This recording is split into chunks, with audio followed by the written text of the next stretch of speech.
So we are 9 days from the 2024 NBA trade deadline, and it's been suspiciously quiet since Miami acquired Terry Rozier. And sure, we had some pretty good blockbusters early this year, but that doesn't mean there aren't any more to come. So what news do you have from the rumor mill today? Yeah, following Terry Rozier being traded and Pascal Siakam before him, the biggest name on the trade market right now would probably have to be Dejounte Murray, and especially if we're talking about the one that's currently being talked about a lot. He, of course, has been heavily linked to the Lakers, though there's not been much of any communication lately, according to Mark Stein, and he even referred to it as unrealistic at this point. In addition to them, though, he's also been linked to Detroit, which is kind of laughable, Milwaukee, and New York as well. Detroit, for one, makes no sense in my opinion at all, and it's really not even worth talking about. If you look at their record, that kind of tells you the whole story there. Milwaukee, they're kind of a better topic of debate here, but they would have to send Bobby Portis and Pat Connaughton to make the salary work alone. And for what Atlanta is looking for with young players and draft picks, that's really not what they would want, and Milwaukee has no draft or first round draft picks to trade them anyways, so I really don't see that one happening. And then while New York would be a possibility, they kind of look more than fine right now after trading for OG Anunoby, and I'm not sure they want to even mess with that at all or even feel the need to really make another move like that. It doesn't seem like they need to at this point. Then in addition to all of that, according to Mark Stein again, head coach Quinn Snyder for the Atlanta Hawks is reportedly pushing to keep Dejounte Murray. It really could happen at this point with them not being able to get what they want for him. I mean, they've been demanding 3 first-round draft picks. That's what they initially gave up, and they want to get a similar return for that, and I don't think it's very likely at this point. He might have better numbers than, he had when they got him, but he hasn't really contributed to winning by any noticeable measure, and it's just really hard to say what they'll be able to get for him or if they even will trade him at this point. Yeah, and I feel like they almost have to. Like, something needs to change, of course. And I don't know what kind of other avenues they could pursue. So it is interesting that Quinn Snyder is pushing to keep him. Like, what's the long-term vision for keeping him? And, does Quinn Snyder even have enough weight to, reject some sort of trade like that? And, what kind of stir up would that cause, further between the front office and him? So it's just kind of interesting. I mean, it's not the worst decision to keep him if, the stars aren't aligned and you're not getting what you want. But obviously, long-term vision, something needs to change. They're 19 and 27, so that's just my 2 cents on it, that I think something needs to change, and either they're going to have to, wait, or they're going to have to sacrifice, and lower their standards for what they want. Yeah, and it definitely could be a case here of, the head coach just trying to make it sound good and supporting his player, which, is completely fine here. But I would agree they should be looking to trade him. They obviously are trying to, but they're really not getting the message here that teams are not going to give them what they want for Dejounte Murray at this point. And I mean, they could keep him. He's only 27 at this point. He has a pretty good contract, which is why they're probably kind of confused at why they can't get that much for him. But again, it all comes down to how teams view his impact on winning. And he didn't do a whole lot of it, albeit being young back in San Antonio. And then after being traded to Atlanta, they have gotten worse with Dejounte Murray rather than better. Again, not saying that Murray has, he's the one being directly responsible for that, but the fit between Trae Young and him it's not perfect by any means. It's not bad, but it's definitely not what they need to get to that point where they were back when they got to the conference finals, and it's obviously not working, and eventually they do have to make a trade. Whether it becomes at this trade deadline or later on during the summer, they're definitely going to have to do it, and I think there's really no argument about that. At the end of the day, though, every team linked to him does not either have the assets that Atlanta wants, or Atlanta is asking too much for them, or he does not really fit there either. So I think it's going to be really difficult for them to get a deal done if they don't lower their asking price. But now moving on to a different topic, and I think one of the biggest ones out right now are the Golden State Warriors. They're now 5 games below 500 and have not been able to build any sort of momentum. And, following the Draymond Green drama being suspended and with everyone on their team struggling other than Steph Curry, it's kind of looking like everyone could be on the table. And according to Shams Charania, everyone is on the table other than Steph Curry on their team. Though he did note that Jonathan Kuminga and Brandon Podziemski are viewed as part of their long-term core moving forward. And, it kind of really brings the question of, could this be the end of Klay Thompson in Golden State? I almost think that it probably will be, which it's hard, as being just, as a fan of that, I guess it's hard to think that ever would come to fruition. But I think that that's probably, they're going to need to make some big drastic change like that. And, just adding to more to it, I guess, Andrew Wiggins as well as Chris Paul obviously are, probably the front runners for people to be moved. And I guess even Andrew Wiggins is gaining some player for player swap trade traction, which would be huge for Golden State, I think, to not have to attach any other assets along with that. So I guess, just looking at it from that standpoint, I think that they're ready to, blow it up, as you would say, and move forward.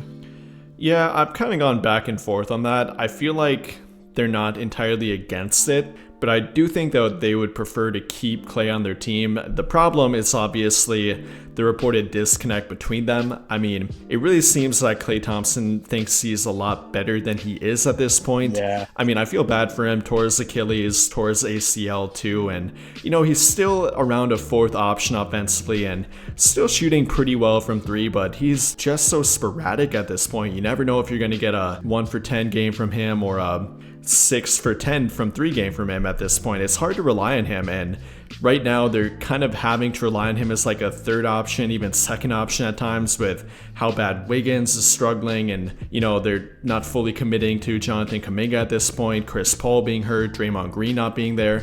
And I really don't blame them for potentially fielding offers for him and maybe even trading him. I kind of think they won't at the trade deadline here, but it could come back to haunt them if they can't come to an agreement during the summer on a new contract, because Klay will be a free agent, and if they give him an offer that he feels like is disrespectful, that could very well lead to him leaving, and then that would be leaving for nothing. So, yeah. It's definitely something to think about. I'm not sure they could get a lot for him, but he's still somewhat valuable. I mean, if you put him on the right team, he can definitely open up your offense purely from shooting gravity, and still a good three-point shooter, obviously, too, just not what he was at one point. And then the other part of that would be not trading him and then trading a guy like Andrew Wiggins or Chris Paul or even both of them. You referred to it about how they're fielding offers for him, maybe getting a player for player offer, though that would be kind of difficult with his around $30 million contract. If you're trading him in a straight up deal, there's a limited amount of players that have a similar contract to him. And then not only that, but ones who are around the same value. I think that would lead to them getting an older player with less upside, albeit one that's probably a little bit more reliable. Maybe like a Gordon Hayward, for example, which, definitely more injury prone, older, but still a pretty good player, and that could maybe benefit their offense, maybe not their defense so much, but I think that Andrew Wiggins would probably be the most likely player to be traded from their team. I could see other teams still believing he could get back to what he was and therefore taking a flyer on him. And then Chris Paul, I mean, not really a whole lot of trade value at this point. He's 37, 38 years old, can never seem to stay healthy, and it's not a whole lot of value there. Yeah, and just wrapping up with the Warriors, I think that Andrew Wiggins is most likely going to be traded. I'd like to say Chris Paul would be moved, but it'd probably be a backwards move. They'd have to attach some sort of asset along with that just because his value is so low. So I don't think that will likely happen. And, I just want to say, I think that the Warriors won't trade Klay Thompson, but, having him on the butcher block like that kind of shows that they're willing to take any type of offers that people have, maybe if they're not really listening, but just kind of seeing what's happening. So that's just kind of my final thoughts on the Warriors. Yeah, and I think that's smart too. At this point, they kind of have to be open to every option to make their team better at this point, because they're not completely out of it. It'll be tough for them to get back in, but then again, with the play-in tournament, any team can kind of get back in the playoff hunt pretty easily. It seems like they're really far out of it with them being 5 games below 500, but then again, they're only 2.5 games back from being in the 10th spot, and win 2 games to the play-in tournament and you're in the playoffs, so you never know. Again, they're in a tough spot, but I don't think we can write them off completely quite yet. I think if they made a move or two of at least some significance, maybe Andrew Wiggins, maybe Chris Paul again, then they could be right back in the hunt.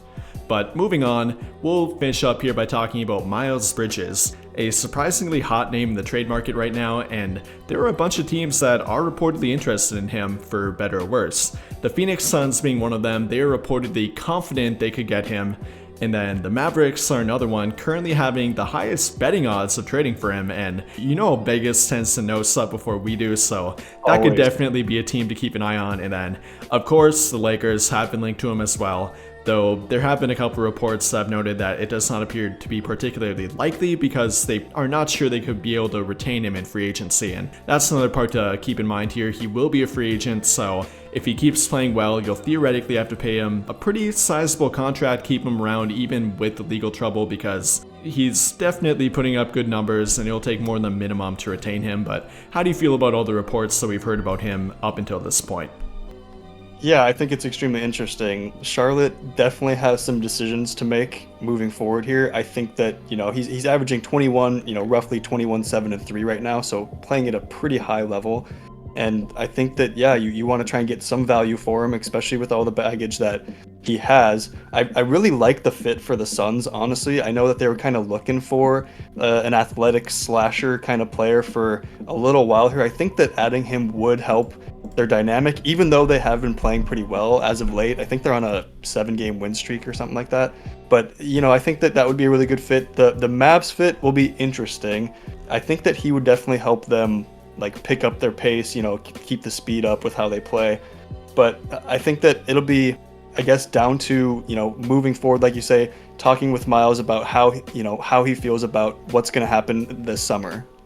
It's definitely a risk by trading for him, not only from the legal trouble, but he's never contributed to winning per se, nor having played for a contender before, so you never know how that will pan out. He's played in Charlotte his whole career, and I think we all know how we tend to view Charlotte at this point, with them not really taking the game too seriously, and it's just kind of being full of young players that really have no experience on winning teams, unfortunately. But you never know, maybe he could turn around and be a great fit for a contender and automatically fit what they're asking him to do. But again, it's a risk. You don't know. You've never seen that part from him. I think the only really positive here is that it would not take that much to get him, not only from a salary standpoint, because he's only making $7.9 million right now, so you'd only have to combine about a $5 million contract, which a lot of teams have with the taxpayer mid-level exception, and then a minimum contract with that player to get a Miles Bridges. And then again, with the legal trouble and all the drama behind the scenes, it probably wouldn't take much draft compensation to attach with them. Maybe a couple second-round draft picks, maybe a heavily protected first-round draft pick, and even a team like Phoenix or Milwaukee, even though they're not linked to them, teams that don't have many trade assets in terms of draft picks, they could make a competitive offer for a guy like that, and he definitely would improve your team from, a statistical standpoint, numbers standpoint, and potential upside standpoint too. Again, it's definitely a risk, but I think a team for like Phoenix, like you mentioned, I kind of like that fit the best too. What they're missing is a dynamic wing player, and Miles Bridges can definitely put up enough points, pretty good rebounder, can be a good defender when he wants to be, so definitely could be an upside move for a team like that, and I think a lot of contenders should have him on their radar.